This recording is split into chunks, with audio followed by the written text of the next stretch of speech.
Está usted entrando a este extraño lugar, lleno de antiguos ídolos. Han sido guiados por perversas sirenas, pero por fin han encontrado el dorado. El gran boleto dorado para entrar a sus salas oscuras y así descubrir la luz. Cinematlán, el lugar del cine. Sean ustedes bienvenidos.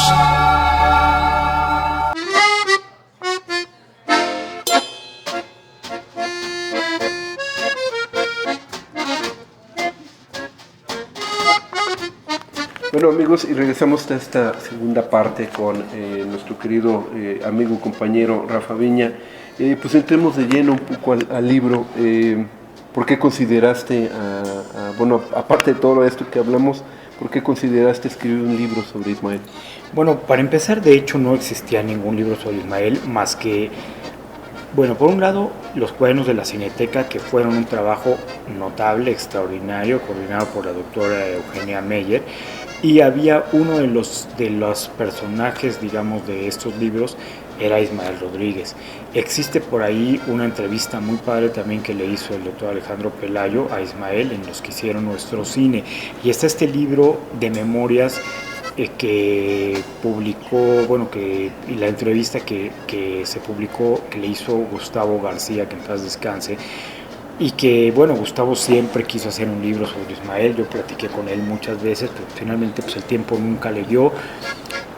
Por fortuna logró salir este libro, que era un pequeño libro de una entrevista que le hizo Gustavo, y que incluso salió ya de manera póstuma a su muerte.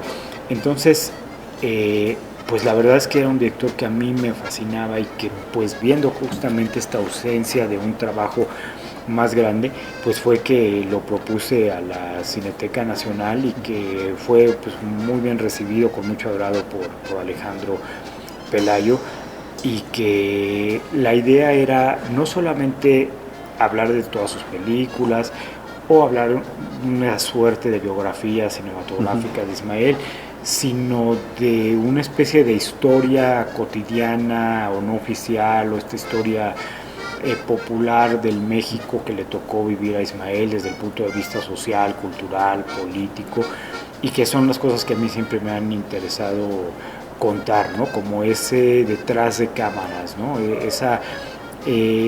Esas historias cotidianas que forjan a las personas, ¿no? La nota roja, los anuncios clasificados, los anuncios publicitarios, el recreo en las escuelas, o sea, no la historia oficial, no la historia con mayúscula, sino la otra historia, la historia cotidiana, que es lo que nos nutre de otra forma, ¿no? ¿Cuál, dentro de todo, digo personalmente, y no sé si lo expresas también en el libro, para ti cuál es una de las mejores películas que haya hecho Ismael? Bueno, yo creo que tiene varias que me parecen extraordinarias en todos los niveles, ¿verdad? Sigo considerando que Nosotros los Pobres es una gran película, o sea, a nivel técnico, a nivel narrativo es notable, pero todas estas circunstancias están también en películas como ATM, como en Dos tipos de cuidado, o películas como por ejemplo Los Hermanos del Hierro. Creo que es una de las grandes obras del cine mexicano. Yo pienso que tendría que estar entre las 10 mejores películas del cine mexicano. La manera en que está relatada, western o anti-western, y películas como por ejemplo El Hombre de Papel, que también es una visión de la ciudad muy brutal, ¿no? De este personaje que el único anhelo, lo que lo mueve, es la posibilidad de tener un hijo, ¿no? Y que termina quedándose con este muñeco del ventríloco que es Luis Aguilar, que además es muy significativo porque el personaje de Luis Aguilar es un ventríloco alcohólico, cosa que no estaba muy alejada de la realidad, porque Luis Aguilar en efecto tenía un problema de alcoholismo tremendo. Incluso la anécdota final, cuando él le vende el muñeco y que le dice nada más tienes que dejarlo descansar, al otro día ya te va a hablar, o sea, lo cual estaba engañando, él le da este billete de 10,000 pesos, que pues quizás era un equivalente un poco como un billete de 1,000 o más de la época, y él se mete a un bar, ahí vemos Bar Zanzibar, que se mete así a ese bar y que se supone que ahí se acaba todo ese dinero. Eso le pasó a uno de los técnicos del equipo de Ismael, de cuando filmaron la película de Romance de Fieras. Uno de estos técnicos, que eran dos hermanos, que eran alcohólicos, pero uno era aún mayor, más alcohólico pues, y había ganado una cantidad muy fuerte en la lotería, y toda la lotería ahora sí que literalmente se la chupó ahí en el bar. Se murió de una congestión alcohólica, y el hermano, pues de tristeza, se murió también tomando después de eso, ¿no? Una cosa así tremenda, y que está reflejada en esta película, ¿no? Por ejemplo. Bueno, yo también, parte de lo que de las películas, inclusive de Ismael, va de un lado a otro, ¿no? Digo, las urbanas son maravillosas, estas de Pedro Infante, inclusive la de Pepe el Toro, pero también yo considero que una de las mejores películas de, digamos, comedia ranchera es la que hace él también, ¿no? La de Los Tres García. No, la de Pedro Sí, la que comentamos, Dos tipos de cuidado. No, sí, creo que es la cúspide, ¿no? Exacto. La mejor película de comedia ranchera, como que es el punto clave, ¿no? Sí, llega también a partir de ahí, todas las películas rancheras cambian hasta de destino, empiezan a aparecer otros personajes y se van como diluyendo. Creo que la cúspide de las películas de cine ranchero le toca a Ismael hacerla, ¿no? Sí, de hecho se puede decir que el cine de comedia ranchera arranca con allá en el Rancho Grande, en el 36, de Fernando de Fuentes. Después un momento muy álgido es Los Tres García, del propio Ismael, allá en el 46, y a él le toca en efecto cerrar la que es la suma de todas las comedias rancheras, que es la más importante, que es una película extraordinaria donde tanto Pedro como Jorge Negrete están sensacionales, y no solamente ellos, sino todos estos personajes periféricos a su alrededor, ¿no? El suegro de Pedro Infante, el supuesto suegro de Pedro Infante, que es Carlos Orellana, Carmelita González, Yolanda Varela, que era una mujer guapísima, que tal Abad, que es el papel de esta muchacha medio tonta, que es la hija del general, que es José Elías Moreno, la misma mamá de Jorge Negrete, que es Mimi Derba, que es toda una institución en el cine mexicano, muchos otros personajes que aparecen ahí, pero sobre todo aquí creo que lo interesante es la manera en que se ven todas las instituciones sociales, ¿no? La iglesia, el Estado, la escuela, la familia, los militares. Esta es una gran película.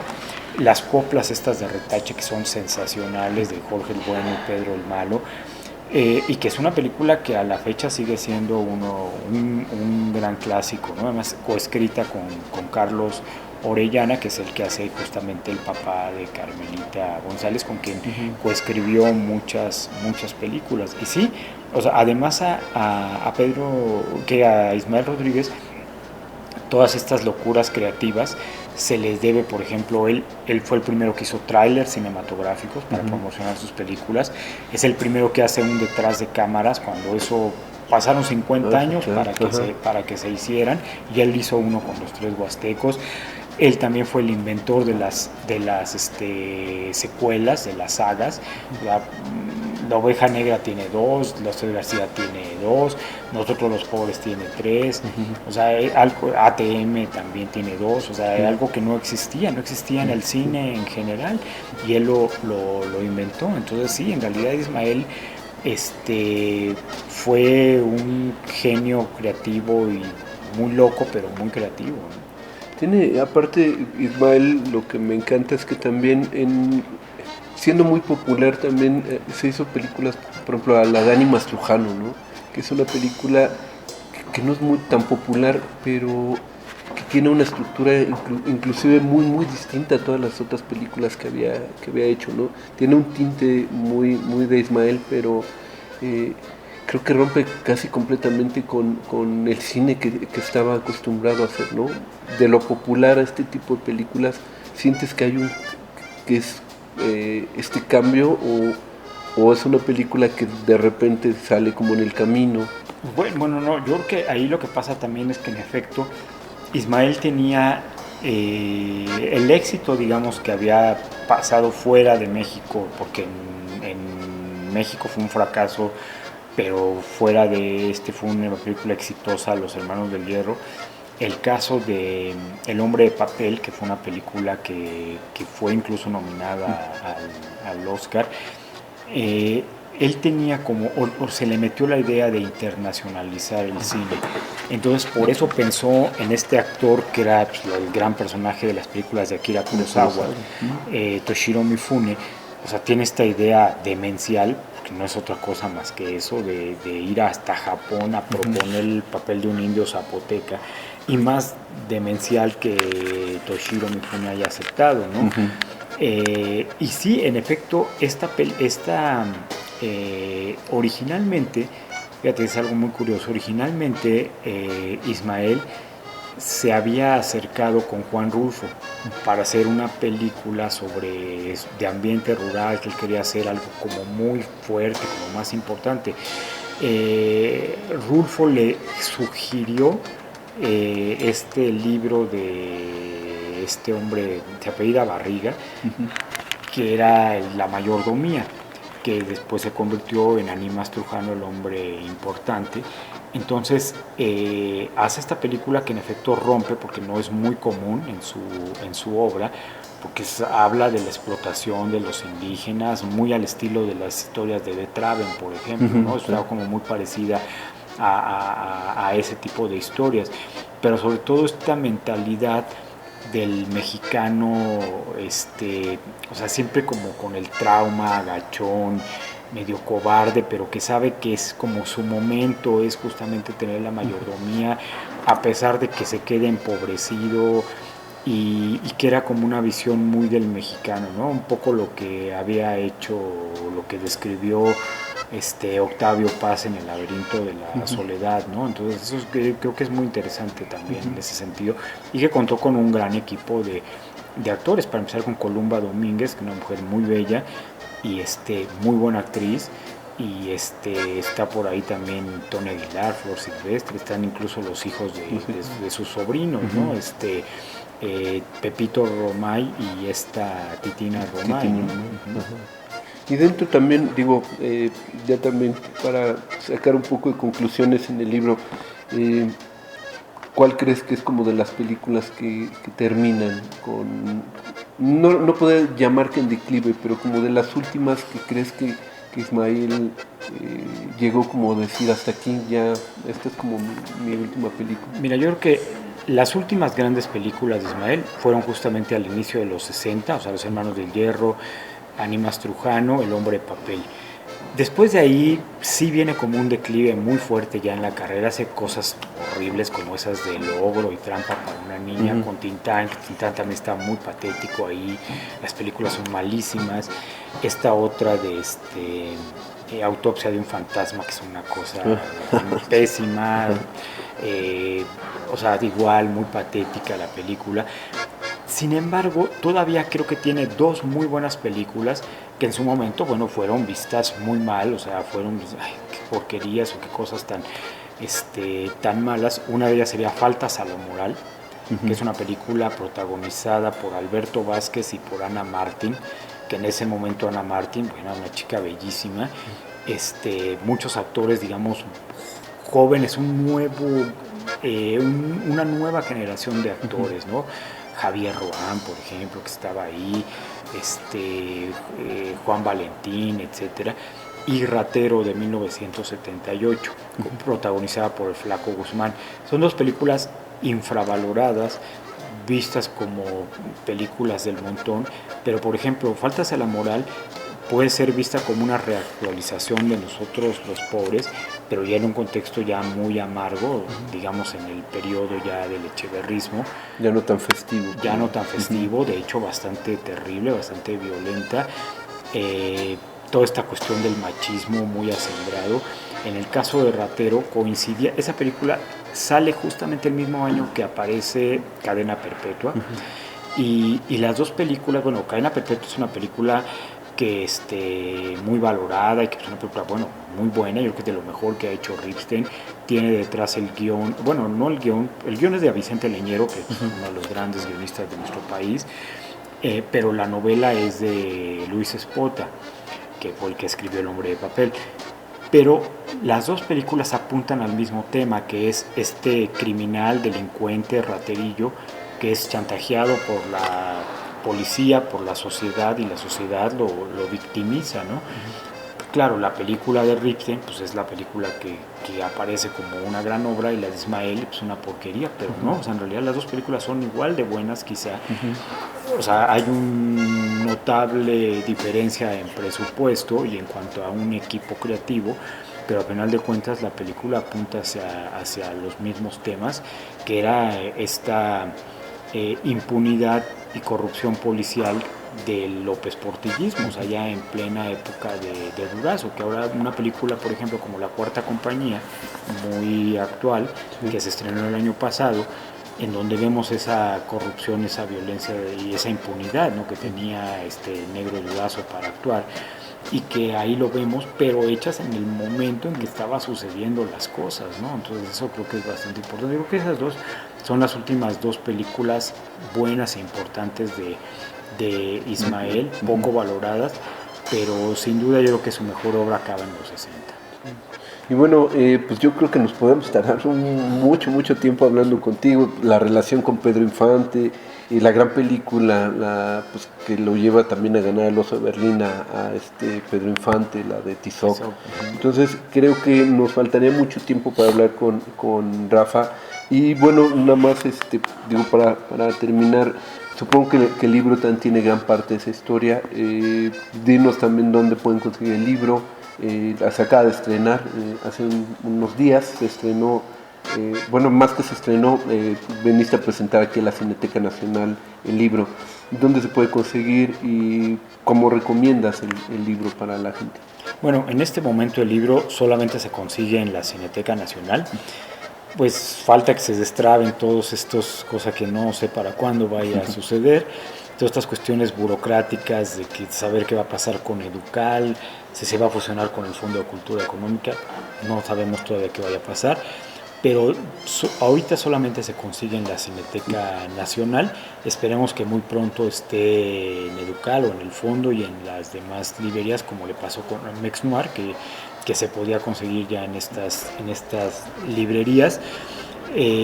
Pues lo que van a encontrar ahí no solamente es un recorrido por toda la obra cinematográfica o por la vida de Ismael, sino por el contexto social, cultural del México que le tocó vivir a Ismael desde los años 30, 40 hasta finales de los años 90, que es cuando acaba la carrera de Ismael, porque fue un director muy prolífico. Debutó en el 42, su última película es del 98, que son las películas de reclusorio, ¿no? Sí. Entonces sí es impresionante que Ismael, todavía de 80 y tantos años, se mantuvo haciendo películas. Y bueno, la verdad, yo creo que justamente para mí lo más interesante es eso, como esa otra visión de la historia detrás de las películas y detrás de estas grandes personalidades poco valoradas, como es el caso de Ismael. Eso yo lo menciono ahí en La Cuarta de Forros, y lo repito ahora, que yo creo que es de estos hombres a los cuales los mexicanos le debemos mucho. Okay. Bueno, muchas gracias, Rafa, de verdad un placer tenerte aquí en Cinematlán, estar aquí en la Cineteca Nacional.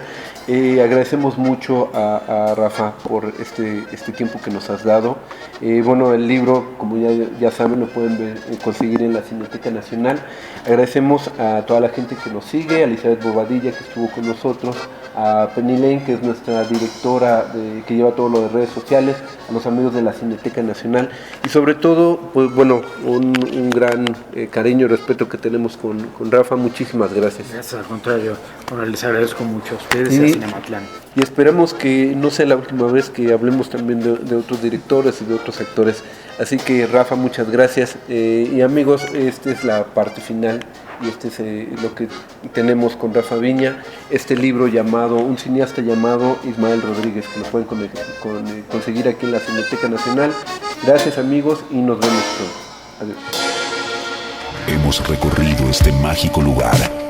Mientras seguirán escuchando muchas leyendas sobre ese lugar del cine llamado Cinematlán, el lugar del cine.